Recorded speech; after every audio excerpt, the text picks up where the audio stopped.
রাসূল সাল্লাল্লাহু আলাইহি ওয়াসাল্লামের কাছে এক ব্যক্তি আসলেন। রাসূল সাল্লাল্লাহু আলাইহি ওয়াসাল্লামের কাছে এক ব্যক্তি আসলেন।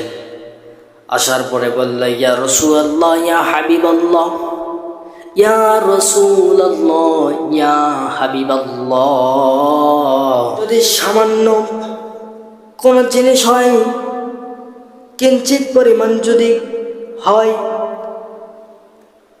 কিঞ্চিত পরিমাণ যদি অন্যের মা যদি কিঞ্চিত পরিমাণ কিনিল গেলে, এই যে সামান্য পরিমাণ যদি করে, আল্লাহর রাসূল সাল্লাল্লাহু আলাইহি ওয়াসাল্লাম এর উত্তরে বললেন, পিপল গাছের একটি ডাল পরিমাণ হলেও, পিপল গাছের একটি ডাল পরিমাণ হলেও তার জন্য জান্নাতকে হারাম করে দেওয়া হয় আর জাহান্নামকে ওয়াজিব করে দেওয়া হয়।